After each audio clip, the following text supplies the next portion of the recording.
ధ్యానం కొరకు పరిశుద్ధ బైబిల్ గ్రంథములో నుండి ఇర్మియా గ్రంథం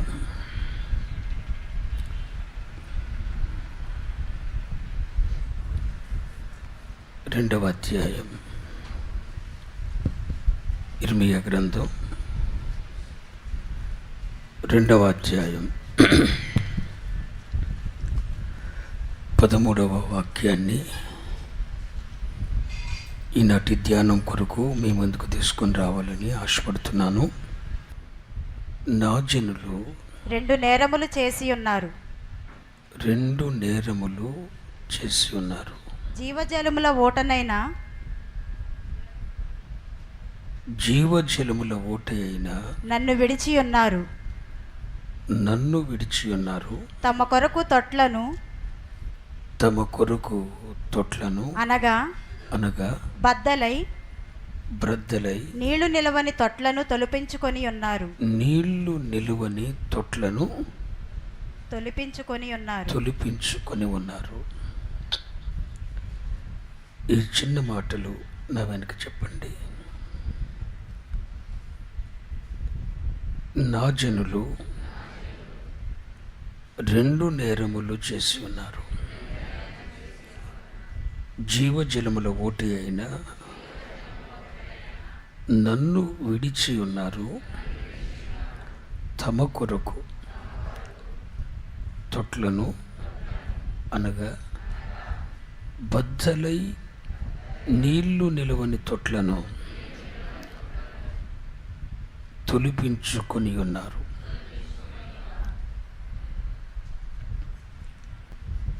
ఈ చదువుబడిన లేఖన భాగాన్ని ధ్యానించినట్లయితే మన ప్రభువు, మన పరలోకపు తండ్రి తన ప్రజల మీద చేస్తున్న నేరారోపణ మనకు కనపడుతుంది. నా జనులు 2 నేరములు చేసి ఉన్నారు. 1, జీవజలముల ఓట అయినా నన్ను విడిచి ఉన్నారు. 2, నాకు బదులుగా నా స్థానంలో వారి అవసరతలు తీర్చటానికి వేరే వారిని అనగా బద్దలై నీళ్లు నిలవని తొట్లను తొలిపించుకుని ఉన్నారు.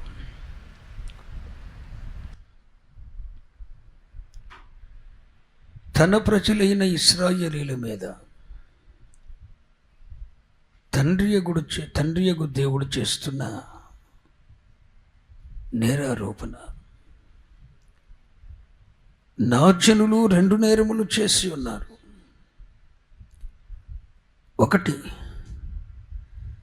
జీవజలముల ఊట అయిన నన్ను విడిచి ఉన్నారు.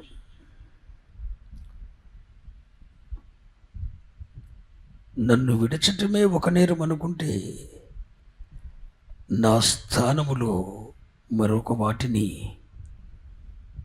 నిలుపుకున్నారు.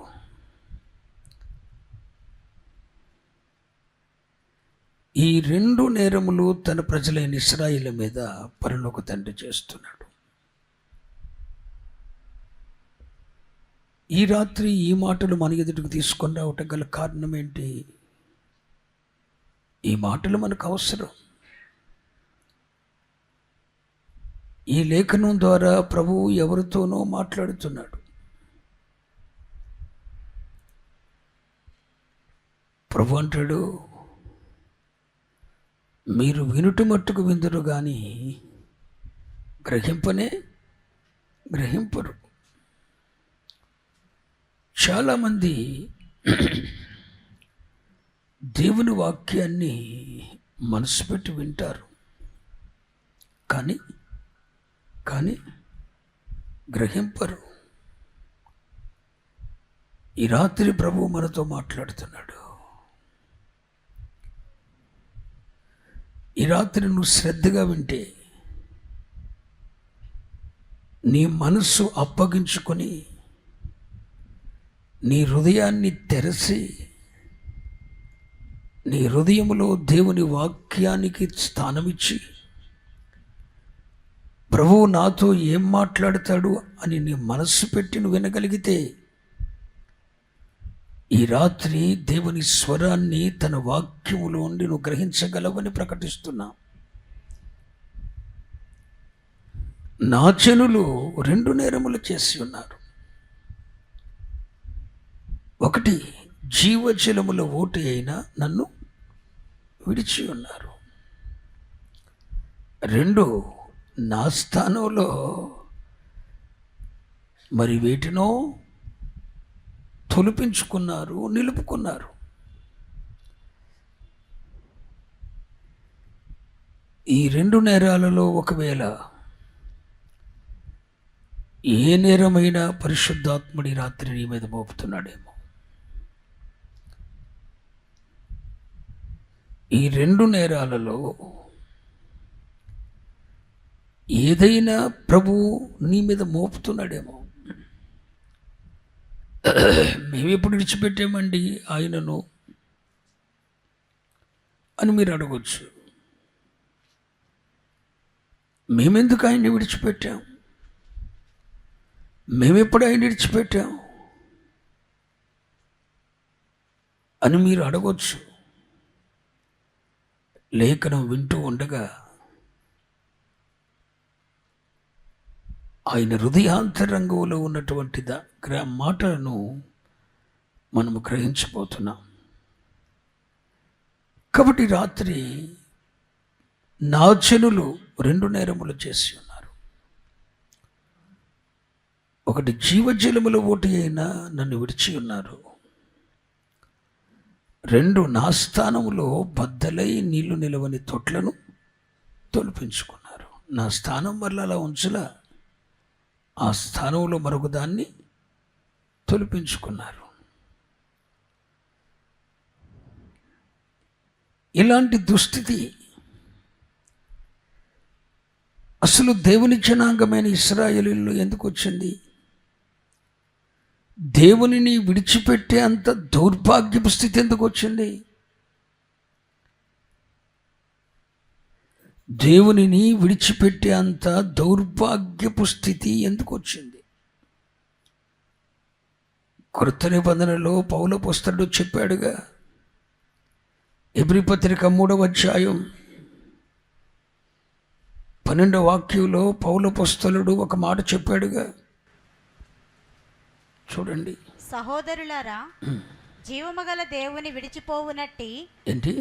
జీవముగల దేవుని విడిచిపోవునట్లు విశ్వాసము లేని దుష్ట హృదయము, జీవముగల దేవుని విడిచిపోవునట్టి విశ్వాసము లేని దుష్ట హృదయము, మీలో ఎవని యందైనా ఒకవేళ ఉండునేమో అని జాగ్రత్త చూచుకొనుడి. ఎవరు విడిచిపెట్టిపోతారటండి? దేవునిని ఎవడు విడిచిపెట్టిపోయేది? విశ్వాసము లేని దుష్ట హృదయం. దేవుడున్నాడు, తన యొద్దకు వచ్చు వారికి ఆయన తప్పక ఫలము దయచేస్తాడు. దేవుడున్నాడు,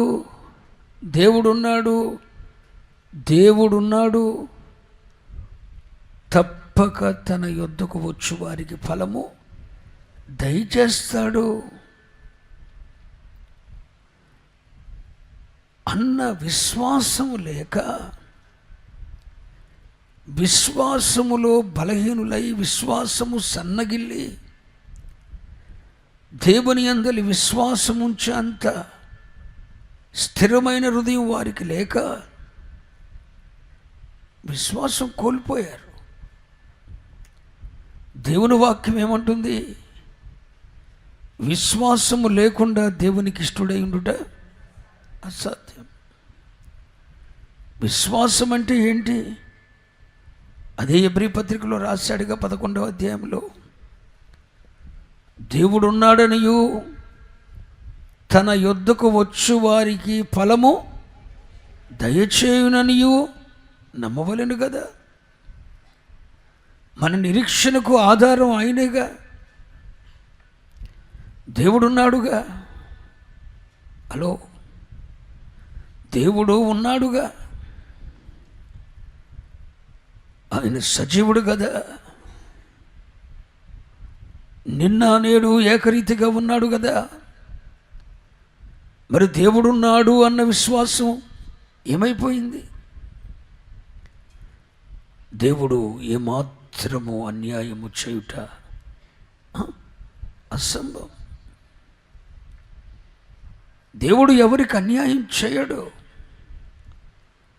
ఆయన అన్యాయము చేయుట అసంభవం.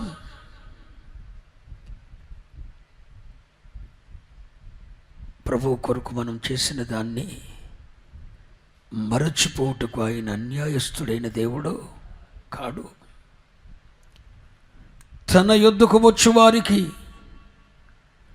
ఆయన ఉన్నాడని నమ్మి ఆయన యొద్దకు వచ్చు వారికి ఆయన ఫలము దయచేస్తాడు.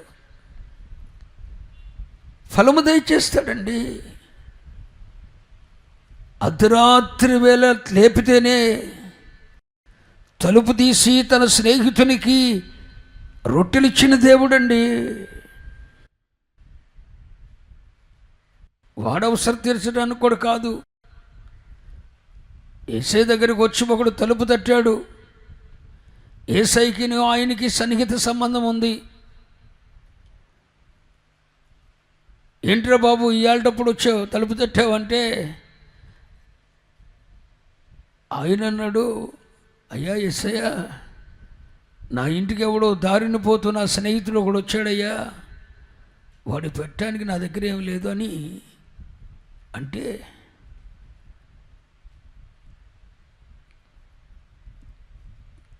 అతడి అవసరం, తన స్నేహితుని అవసరం తీర్చడానికి కూడా అర్ధరాత్రి వేళ లేచి 3 రొట్టెలు ఇచ్చిన దేవుడు మన దేవుడు. ఇప్పుడు దేవునికి నాకు సంబంధం ఉంది కాబట్టి అనుకుందాం, ఊరకనే దేవునికి నాకు సంబంధం ఉంది కాబట్టి నేను ఆయన యొద్దకు వస్తే నాకు ఫలం దయచేస్తాడు. వాస్తవం అది. కానీ ఆ అర్ధరాత్రి వేళ యేసయ్య దగ్గరికి వచ్చిన వాడు ఎవడంటే, వాడు అవసరం వాడి కోసం రాలా, ఇంకొకటి కోసం వచ్చాడు. ఇంకొకడు అవసరం తీర్చడానికి కూడా తన స్నేహితునికి ఫలం ఇచ్చిన దేవుడు కదా మన దేవుడు. మన అవసరం తీర్చడా? ఆయన అన్యాయం చేయడం జరుగుతుందా? నెవర్. ఆయన అన్యాయం చేయుట అసంభవం. ఆయన మర్చిపోటకు అన్యాయస్తుడైన దేవుడు